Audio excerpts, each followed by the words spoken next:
Hi everyone, thank you for joining me and thank you very much to Remembering the Accused Witches of Scotland who invited me along last week to speak to them. Zoe wasn't, we didn't expect to be speaking 2 weeks in a row, and I'm afraid Zoe wasn't available, so that's why she's not with us today. I really thought I'd just take this opportunity to highlight the campaign I started in March of this year, and what I want to do, what I want to happen through that campaign. The campaign is called Witches of Scotland. It was started on International Women's Day this year, International Women's Day 2020, and it was set up as a result of the coming together of a number of factors in my life, I suppose, that led me to start the campaign. The first is that I am a lawyer who works in the area of miscarriage of justice cases. So I'm a lawyer who goes into the appeal court in Scotland, and I argue where people have been convicted. I argue if they have been wrongly convicted and make that argument on people's behalf. So that is something that's very dear to my heart, the interest of justice. I always have been a feminist, couldn't imagine being anything else. And so something very dear to my heart as well is equality for women. And that's something that I've always felt very strongly about ever since I was young. So putting together wanting equality from women and wanting justice for women, I also stayed and still stay on occasion and work in the Old Town in Edinburgh. Now, the Old Town in Edinburgh is, of course, where the High Court is, where women would have been sentenced, not exactly the same buildings we have now, but the foundations of the building were there at the same time. And just a short walk up the street, and where I often take the dogs, is the Witch's Well, which is a memorial. No, it's not a memorial, sorry, I'm falling into the trap myself, which is a plaque which talks about women. The reason I say it's not a memorial is because although it remembers women, it remembers them as witches. What it says in the what it says on the plaque was that 300 women were executed, killed here as witches, and then goes on to say some used their exceptional knowledge for good and some for evil. So it wasn't an acknowledgement that these women had suffered a terrible miscarriage of justice. It was just, in fact, a small plaque saying women were killed here as witches. Now, I had always felt annoyed at that plaque and what was said, and the fact that it was so small, the fact that there were statues around the Esplanade, a number of statues to various different men, but none to record the fact that 300 women had suffered a terrible miscarriage of justice. But it wasn't until one day that I was walking around Princes Street Gardens with my 2 wee dogs, and all these things sort of were bubbling under in my mind. And I came up the Princes Street Gardens to where there's a full-size statue of a bear. This bear was called Wojciech, and he was apparently a very good bear who did lots of things in the Second World War to help the war effort. And I was standing looking at this bear, and in the background, in the backdrop of it, there's the castle. And I'm looking at the statue of a bear who's been memorialised, so we remember his name. And I'm looking and I'm thinking, there were 300 women killed right there, and there hasn't been so much as an apology, there hasn't been a pardon, and there is no national memorial to these women at all. They have just been obliterated from history. And it was that in high dudgeon I stumped home, and I wrote the Witches of Scotland manifesto, I suppose. And the Witches of Scotland campaign wants 3 things. It wants, first of all, a pardon for those women who were convicted as witches. Now, I don't know whether or not you'll have seen perhaps recently in the media, there's been a pardon for the miners who were convicted of various things during the miners' strike. And previous to that, there was a campaign, a successful campaign to have those people that were convicted of homosexual acts under those laws at the time to be pardoned. So there is history for pardoning people, including people who are no longer with us. Because I think one of the first things people say to me is, what's the point in pardoning somebody that's already dead? But in fact, we have already acknowledged the positive thing that comes from pardoning people which are dead, which is properly remembering their memory. And if we don't properly remember the memory of these women, they will always be witches. They will always be women who are convicted of witches and have the status of witches. And of course, as the Orkney memorial says, they were just folk. They weren't witches. They didn't deserve to be convicted as witches. They deserved to have their name cleared.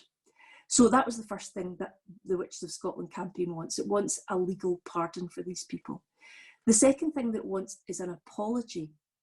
And I hope I can exemplify this by the case of sometimes what's called the Torryburn witch, Lillian Personal. She was a woman who was accused of a witch. She was, we probably think, tortured, although we don't have good records as to it. We think she was tortured, and she confessed to being a witch. But what she wouldn't do was name other people.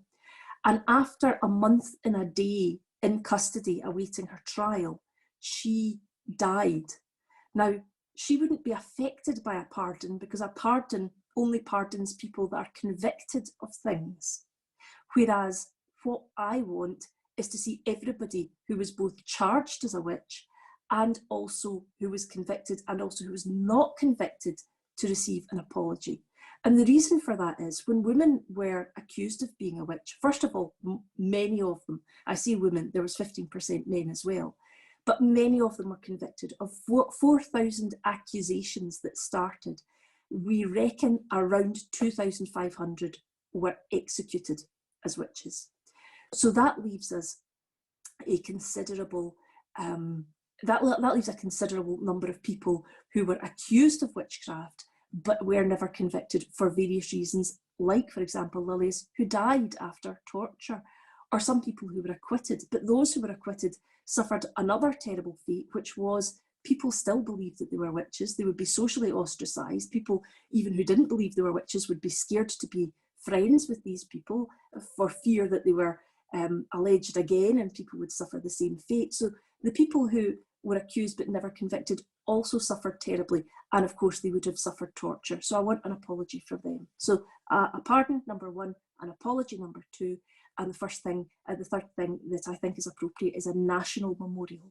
Now, I understand the Remembering Accused Witches of Scotland want a memorial, and they want to have a memorial which they raise funds for, and they keep themselves, and I applaud them greatly for it. As Sara who spoke before me, said, memorials to women should be everywhere, and I am all in favour of as many memorials to women who are convicted as witches as possible. What I'm wanting, however, and it's slightly different from the Remembering the Accused Witches of Scotland campaign, is a national memorial. Now, the reason that I stress the national memorial is because that is a memorial which is paid for and kept by the state. It has the significance of the fact that the state shoulder the burden. I suppose indirectly we all do, but the state shoulders the burden of both putting it up and keeping it. And to that end, when we're seeing a national memorial at the Witches of Scotland, we want that to be paid for by the nation, and that's why in Witches of Scotland campaign we're not looking for a donation. In saying that, of course, I would encourage anybody who wishes to donate to the Remembering the Accused Witches of Scotland to do so, because I think that every memorial to witches is a very, very good idea, and I know that they've already done fantastic work in that regard. Those are really the three things the Witches of Scotland campaign want to happen, and we want to ensure basically that as many people as possible get to hear about this, because when I started off telling people that I wanted this, people, some people agreed immediately. Thought it was a great idea, knew a bit about witches. Some people responded with a great degree of scepticism. But when I talked to them about it, they were like, yeah, why shouldn't these women be pardoned? Why shouldn't they have a memorial so we remember what happened to them? And I was able to give them examples of where beautiful memorials have been set up in Norway. Now, I don't know,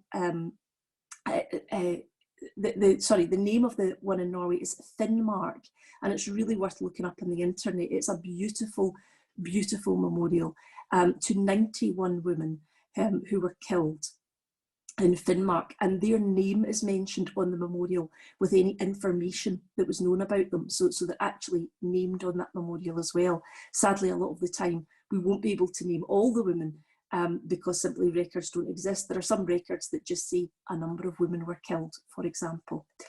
So anyway, so I think that memorialisation of women, as Sara has said, is vital. It's very important.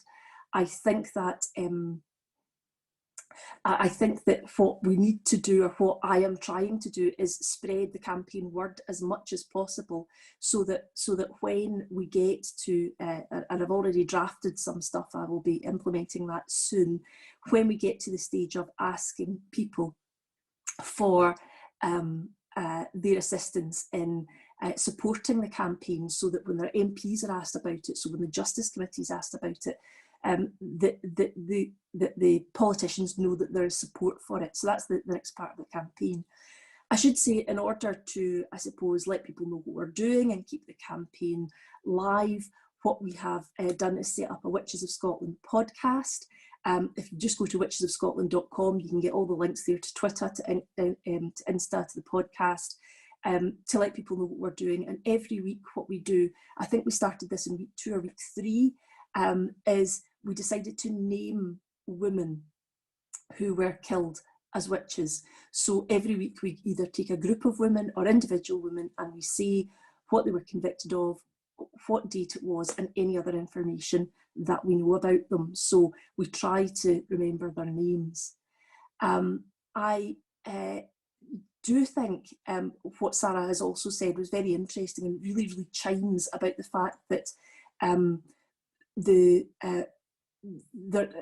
when we honour our war dead, which of course I'm also absolutely in favour of, that we, everywhere we go, if there's a local town or a local village that honours those people, there is a reference to that somewhere. And I think that should be done. And I also think it should be done for women who were convicted as witches. So I think any town or village where a woman was convicted as a witch, there should be some kind of remembrance of that, because I think it's very, very important. It's a very trite thing to say, but the truth is that those that don't remember history are condemned to repeat it, and we must make clear to everybody's mind the horror of what happened to these women, the injustice that they suffered, in order to ensure that that doesn't happen again.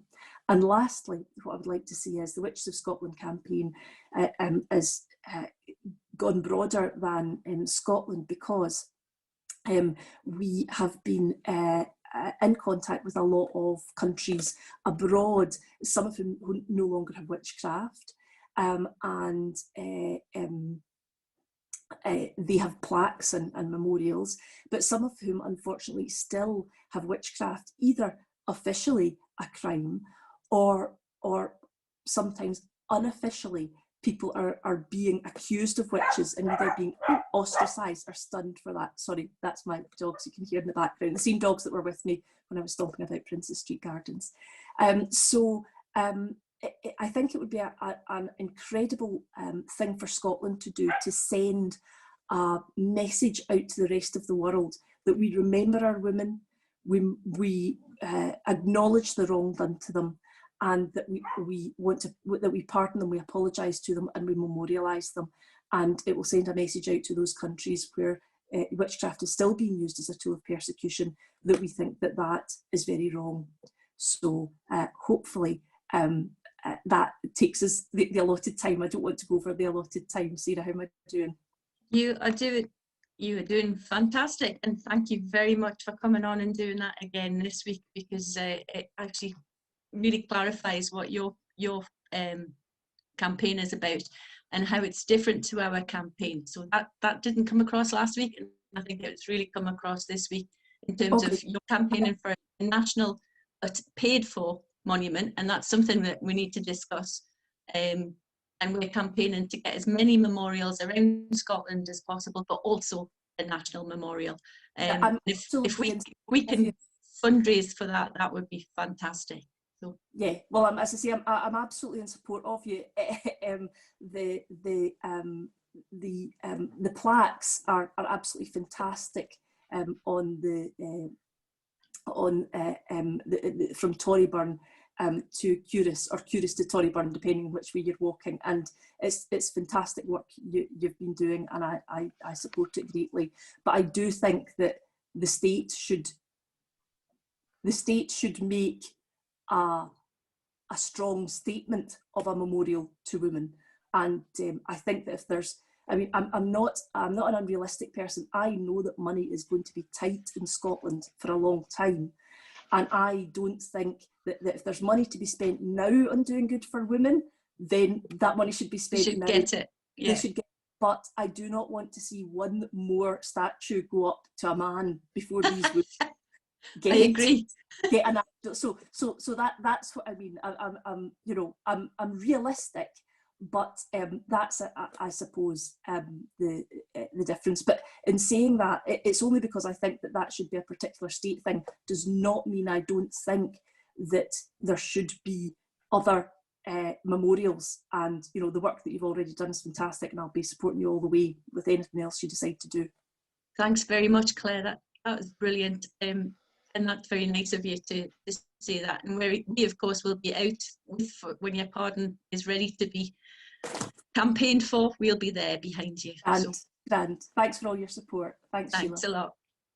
Hello and welcome, and thank you for attending our first virtual conference and for listening to the speech again. Remembering the Accused Witches of Scotland began in 2018.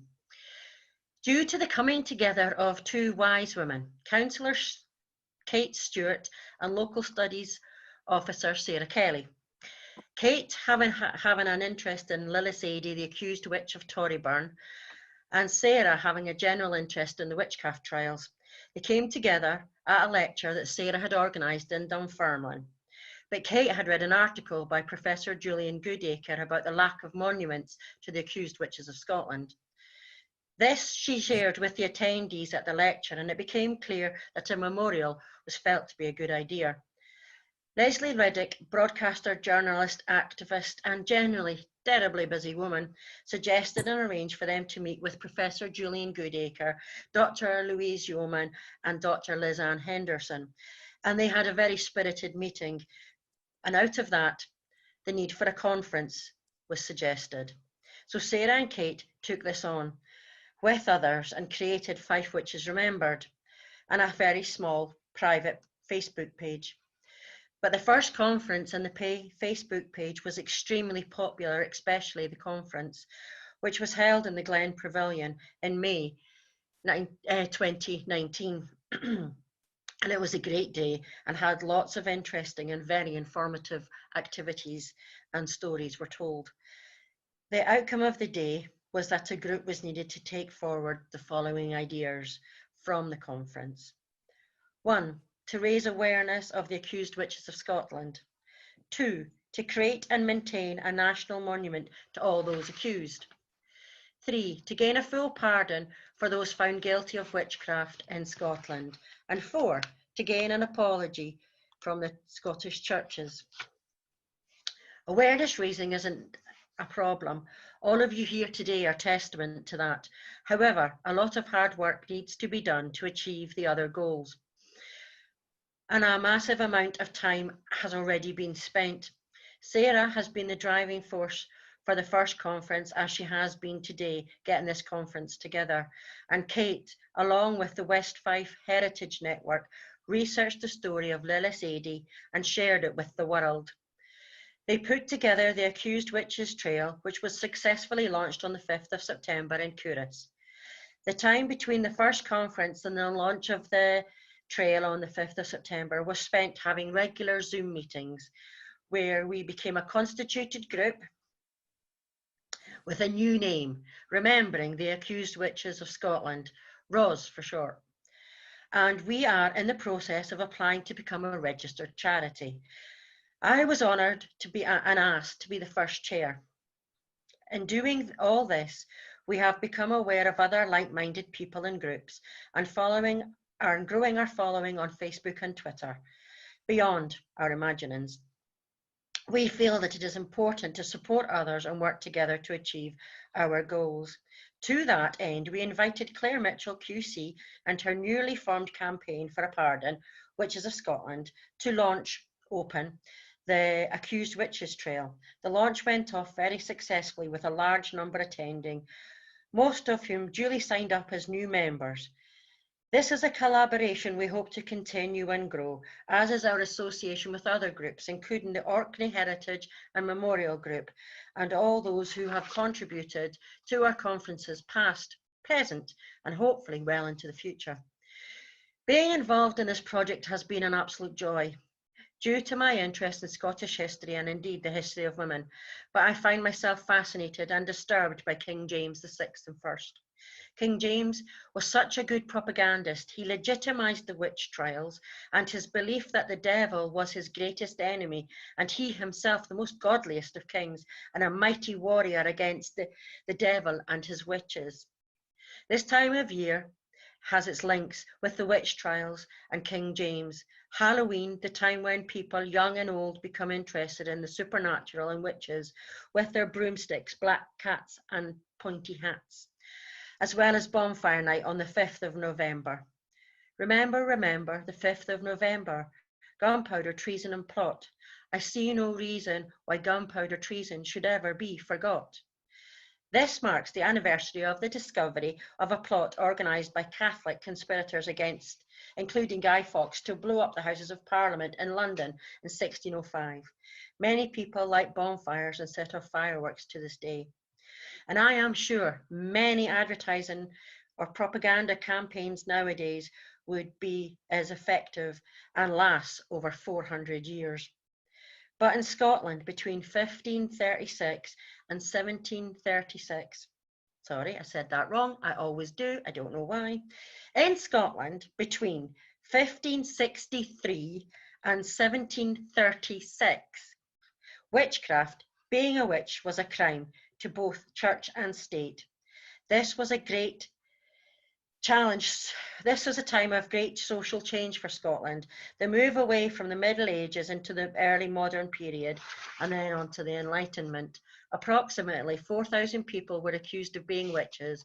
Around 85% of them were women and 15% of them were men. And not all the accused were executed, but 2/3 of them were. Being accused put you in terrible peril. You could be let off, as Lily Sadie had been, and then years later be accused again, and that time not be so lucky.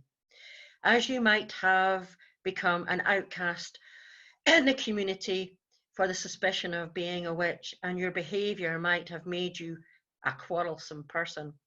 Then, due to the horrific torture, and at the very least, the walking and waking, when you would be kept awake for days and had a couple of men making you walk round and round and round until your feet bled. The minister would be shouting at you that you were the servant of the devil and your immortal soul was at risk. This was the most common form of torture to get a witch to confess and name other witches. Sleep deprivation has been outlawed by the Geneva Convention, but many of the other forms of torture that were used during this time are still used in parts of the world today. King James took a personal interest in the witch trials due to his betrothal to Anne of Denmark and her being unable to sail to Scotland because of stormy seas. As James also suffered difficulty in stormy seas when he went to Denmark to collect Anne. When he reached Denmark, he found that the King of Denmark views were that witches had attempted to prevent the marriage, and with James being so godly and good, the devil had it in for him, and therefore he believed that Danish and Scottish witches were out to get him. The Berwick witch trials followed, and James took a personal interest He tortured lots of them, leading to innocent people, mainly women, being strangled and burnt at the stake. It was believed witches' power came from the blood and that burning would purify the soul. And it also meant that the witches would not be able to return to their bodies and do more evil. King James, it would appear, liked to use burning bonfires as a punishment. Bonfire comes from the Middle English word banefire, which means a fire for burning bones, bane being the old word for bone, and bonfires were originally used for burning bones, an occasion for burning people convicted of heresy, witchcraft, and for Guy Fawkes, treason. King James, being so godly and learned, brought us 2 books. The King James Bible in 1611, that includes the line, "Thou shalt not suffer a witch to live," and also demonology in 1597. From his experience during the Berwick witch trials, his demonology was essentially a handbook on how to thwart the devil. This gave a mandate to hunt out witches, which he believed were the detestable slaves of the devil. With King James' belief, he was such a good and godly person, and therefore so was his country. We, the Scottish people and nation, have always been proud to be Scottish, and I believe we are strong enough to come to terms with our past and what our ancestors did, no matter how awful. We must reckon with the past, but we need to be careful and not impose modern day standards on the past. The power imbalance during the time of the witch trials has to be recognised, and those brave, innocent people caught up in all the hysteria need to be remembered and given back their dignity. Remembering they were victims of an injustice, they were individual people, and bringing their stories to the public's attention is, I believe, particularly important. We cannot know about ourselves as a nation and relate to each other in a meaningful way until we know about our shared history. For me, the witch trials hunts took place in the 16th and 17th century.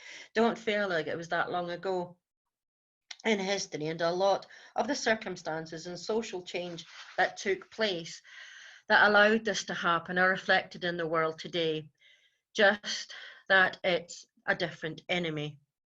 A memorial is a signal that we remember and learn. After all, as it says on the Forfar Memorial and then the Orkney Memorial, they were just folk.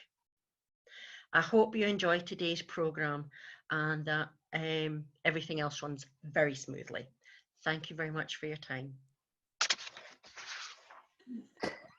So Lisa, one of the things we should mention maybe is the witches' plaques for the witches' trail.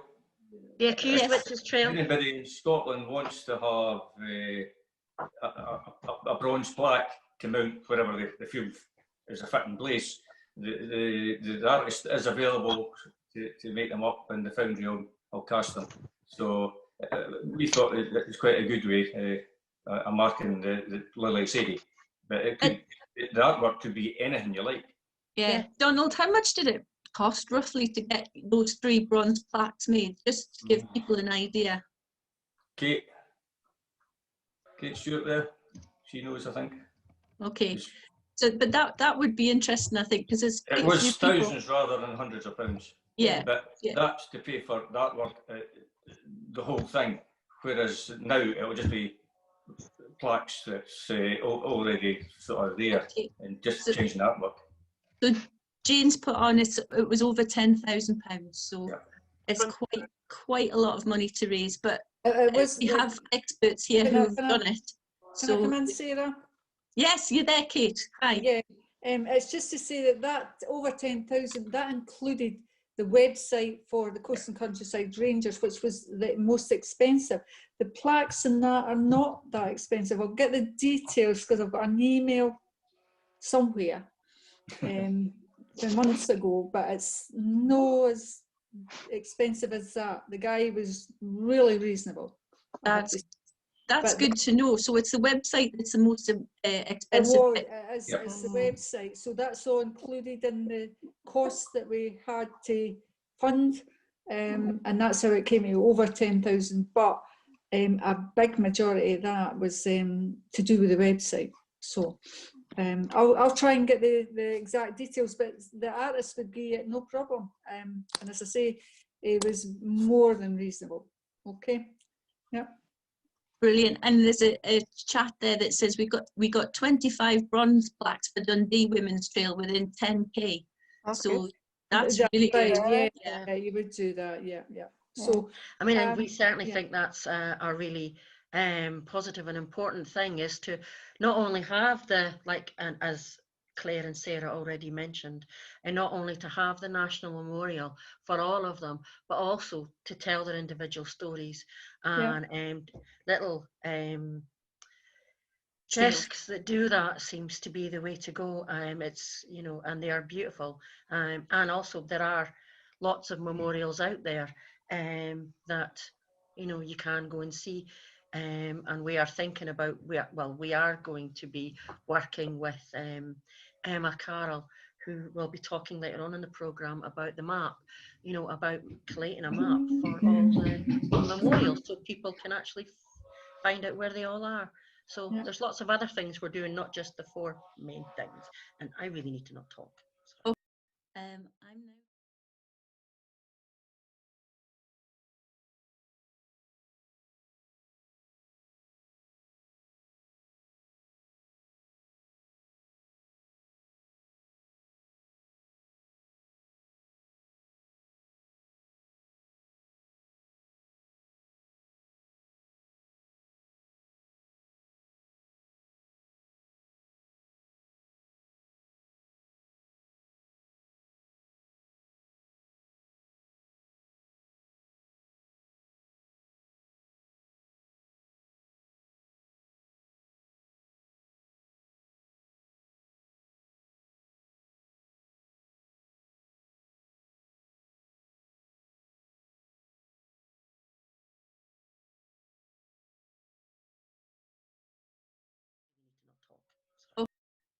I'm now going to pass over to Lillian. I hope she's ready. And if you give us the same kind of talk as you gave us last week, Lillian, that would be fantastic, because we were all so moved by that. So if you can do a repeat performance, I'd be very, very impressed. Thank you. Hi. Okay, I'll hand over to Lillian. Hi everyone. Thank you very much for all the films and interesting things that people have been doing and saying today, doing over the years and saying today and letting me know about. Thank you. I'll do a couple of the things that I did last week because I'm reading other people's work. But the reason that I was interested to talk on this is because I think that the notion of collective trauma and how it affects all of us through our ancestral lines, through our DNA, is as important as the effects on our culture of such an extraordinary time of terrifying persecution. And it's not something that's just attached to the witch trials. I think it's also attached to what happened during the Second World War and the First World War, the level of absence of the grandfathers and the grandmothers that could teach about herbs is all tied up with the way in which persecution comes from belief systems and their integration with plagues, famines, feelings of unworthiness, incredible levels of suspicion of the other, and an unwillingness to actually do what, at that time that they happened in this country, people were meant to be practicing Christians. It's quite difficult for me now just to sit back and laugh for a very long time about that notion. What is a practicing Christian if you're supposed to be loving your neighbour, forgiving your enemy, turning the other cheek, and believing in an unconditionally loving God? What has that got to do with the way that you treat people who might have a different belief system from you, but even the ones that didn't have a different belief system and might have been operating on it were just too sexy or too different looking or too challenging to be dealt with by the village worthies? And it's still a problem in some areas. It's just a different subtlety of problem. So the first thing I'm going to read was written by someone who was writing to the people of Forres. Her name's Sherry Kennan. Sherry Kennan. And it's possible for me to send anyone that wants a copy of this. It was not witches who burned. It was women. Women who were seen as too beautiful, too outspoken, had too much water in the well. Yes, seriously. Who had a birthmark. Women who were too skilled with herbal medicine, too loud, too quiet, too much red in her hair. Women who had a strong nature connection, women who danced, women who sung, or anything else really. Sisters testified and turned on each other when their babies were held under ice. Children were tortured to confess their experiences with witches by being fake executed in ovens. Women were held under water, and if they float, they were guilty and executed, and if they sunk and drowned, they were innocent. Women were thrown off cliffs. Women were put in deep holes in the ground. The start of this madness was years of famine, war between religions, and lots of fear. The churches said that witches, demons, and the devil did exist, and women were nothing but trouble.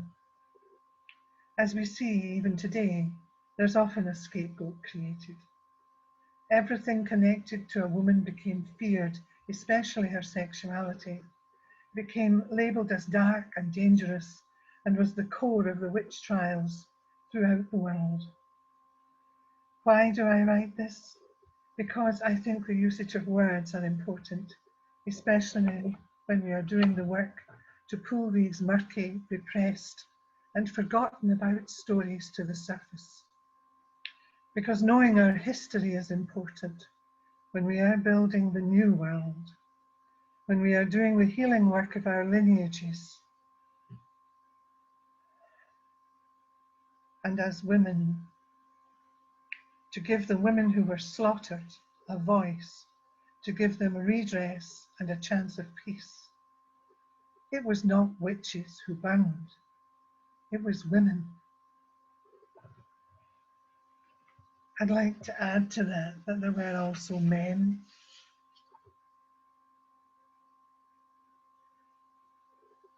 Then I have seen on the chat the possibility that 15% of the people who were tried were men. But the effect, the resonant effect, is an effect on women, because the majority of the people who were accused were women, many of whom were healing women. Women who helped with childbirth, women who understood herbs and how to heal. If you're a Reiki practitioner at the time, you would definitely have been for the Burnley fire. It's not funny, actually. It's horrendous, the effect that it's had on people, whether male or female, who have psychic abilities, healing abilities, or can see. As was mentioned earlier, Helen Duncan was done for seeing folk that had already drowned and telling their mothers about them when the government didn't want them to know. The same government that it was using the Wiccan groups in England to protect the borders of our islands. Winston Churchill asked his occult friends to get the witches of England to protect the shores of the land. And at the same time was prosecuting someone that could do nothing about it. If you look at the work of Thomas Hubble, Dan Pearce, who've been doing research into how we gain knowledge that affects the way we operate in the world, they have discovered that you can be affected in the womb, not just as a fetus, but as the egg inside the fetus. That if your great-grandmother is traumatized, then it's not just her daughter that might have the effects, but her daughter's daughter or son might have the effects of inherited trauma. Collective trauma is that kind of inherited trauma inherited by a whole nation.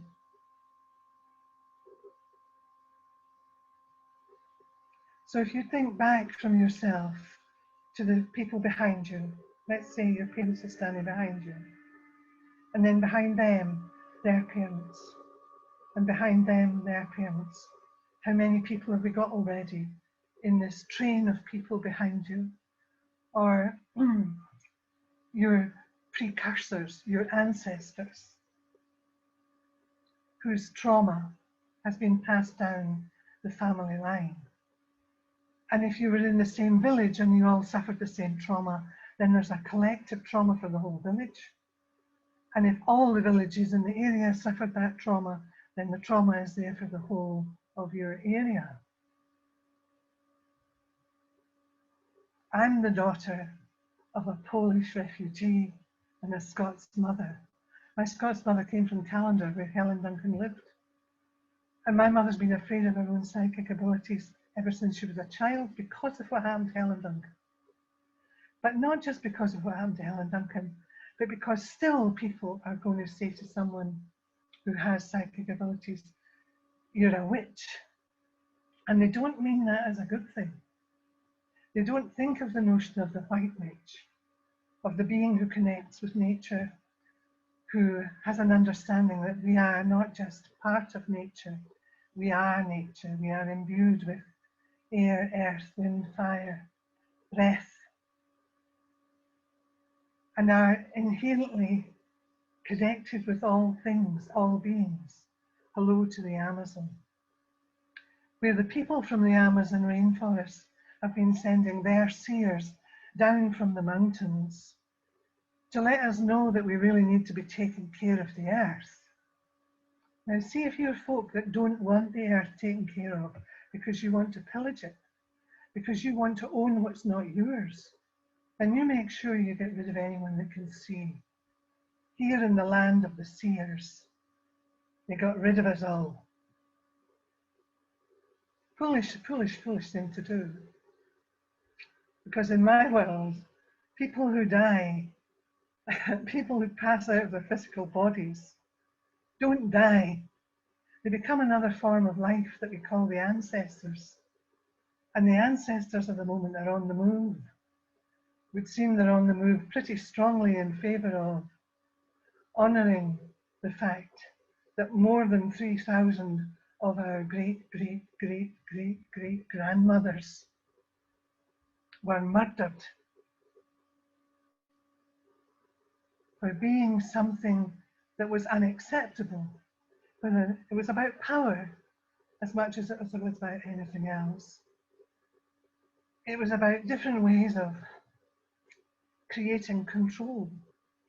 And of course, we're living through another period of manifest control taking of some kind or another, within which, thank God for April and May, the deep silence allowed us all to connect with nature in a manner that's been virtually impossible since the time when the women were tried, and their names obliterated as much as possible from history, in the same way as pharaohs that followed pharaohs they didn't like used to try and obliterate them from history by wiping their names off the pyramids, because your name's a power tool, because your name is something important. Whereas in the Crucible, is it that the main character will not give away his good name. He will not say he is following the devil. Now, even if people had actually said that they were Wiccan or witches, they certainly weren't following anyone that they regarded as the devil. The patriarchy simply turned the matrifocal power systems into devils that they could ignore. So the green man became the devil. The great mother became the wicked witch. I know the way you can get when you have not had a drink of love. Your face hardens, your sweet muscles cramp. Children become concerned about a strange look that appears in your eyes, which even begins to worry your own mirror and nose. Squirrels and birds sense your sadness and call an important conference in a tall tree. They decide which secret code to chant to help your mind and soul. Even angels fear that brand of madness that arrays itself against the world and throws sharp stones and spears into the innocent and into oneself. Oh, I know the way you get if you have not been drinking love. You might rip apart every sentence your friends and teachers say, looking for hidden clauses. You might weigh every word on a scale like a dead fish. You might pull out a ruler to measure from every angle in your darkness the beautiful dimensions of a heart you once trusted. I know the way you can get if you have not had a drink from love's hands. That's why all the great ones speak of the vital need to keep remembering God. So you will come to know and see God as being so playful and just wanting to help. That is why Hafiz says, bring your cup near me, for all I care about is quenching your thirst for freedom. All a sane man can ever care about is giving love. It's a poem by a man called Hafiz. And it was love that was deeply missing in this Christian land. When its good Christian king decided to have a go at the women. And it still affects us all. It affects the whole of Europe, actually. A level of disengagement from nature and from the power of the Great Mother, from the movement of love and life and all green springing while they concrete over the fields and poison the crops. However, it's a great deal of hope that we need to get through this. So what I'm hoping is that we will actually be able to manifest the kind of love that is required to honour these women and men who were sacrificed to the god of their power. Nothing to do with peace, love and rock and roll. But that what Daniel Pearce was saying when I was listening to him on the collective trauma conference was, as soon as you begin to acknowledge that there is a collective trauma, the healing begins. Thank you.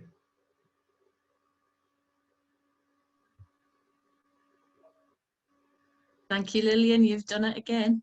You've done it.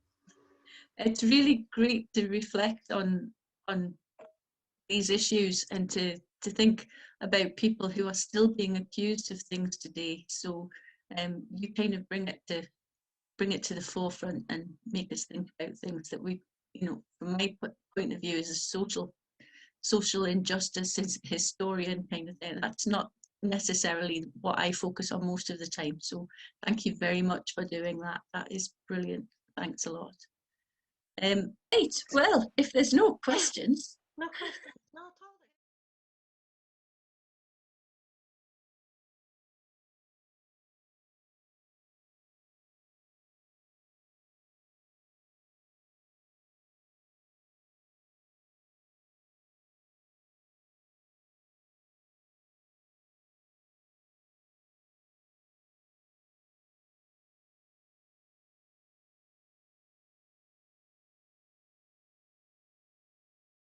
There's no questions. No questions, not at all this Can time. can I please say something? Yes, who's that, Janice? Hello. Yes, and I'm joining the forum from Australia, from Queensland, Australia. So it's like 1:30 a.m. here. Oh my God, it's just Dedication. giving me nightmares. Oh look, it's just been a joy to hear all your Scottish accents, and I'm just so dying to get back to Scotland. But we've got this COVID thing, so maybe in a couple of years' time when it's all sorted out. But during the COVID period, I did some more family history research and discovered that I have an 8 times great-grandmother who was executed as a witch. She was one of the 7 witches of Torryburn. Oh. Wow. And so that has really spooked and really affected me quite deeply, actually. And so that's why I'm joining in. And I just want to say thank you very much, because there's been so many fantastic and beautiful presentations tonight. And I think it was Sara Sheridan that said there's just that emotional connection to these witches when you realise that your, ancestor went through all these absolutely horrible persecutions. It's really quite overwhelming. But I guess the fact that I think I probably would have gone for a witch as well has probably sort of got my intrigue in it as well. But the 7 witches of Torryburn, do you know much about them? Have they come up before you? I just wanted to just ask that question, because I'm really feeling like I really need to ensure that she and the other 6, particularly in 1666, are sort of noted and have this chance of getting some recognition and pardon. Who wants to? Is Kate around somewhere? Yeah, I'm around. Hello. Hello. Just to let you know, I'm from the Torryburn area, and my focus has been on Lillis Edie, which was 1704, but Lillis was still around in 1600 as well, 1666. So we can find out more about that. I'm sure, Sarah, we can do some research and maybe get in touch with Sarah, and we'll follow this up for you with some information. I've actually done some research myself. I sort of have a research background, not in family history, but other environmental stuff. So I'd very much like to send what I've found through to somebody. But yeah, anything else would be great. She was Griselle Anderson. And I get the impression that there was some connection with Lilius Addy, even though Lilius was 1704. I read somewhere that she had sort of intimated that it had been Griselle that had introduced her in some way to, witchcraft or whatever. But I would very much like to send what I've got anyway through. Yeah, Sarah, could you sort of give details for an email address? Yes, go Sheila, because we'll use that one. Yeah. You see, we have a group email that anybody can send any requests or information to. It's remembering, all in lowercase, SAW2019@gmail.com. It will also be in the list of information that we're going to send everybody at the next week sometime, that we've a list of books. Thank you very much. We look forward to hearing from you. Absolutely. That's a good one. Anybody else want to say anything? If not, then Any questions in the chat? no. No, all Eggshells. done. They're all done. Oh wow. Thank you, Donald, for doing that. Clever Donald. Quite easy this week compared to last week. Right, I am going to say thank you yet again and say goodbye. It's been a fantastic thing. We are hoping to have a live conference in May next year, but if that doesn't happen, we will have one in August next year. So keep an eye out on the Facebook page, on the Twitter. We'll have press releases, etc. as well, and on our email address if you don't hear anything from us. Okay. Thanks very much and goodbye. Thank you. Bye. Bye. Thank you. Bye. Bye.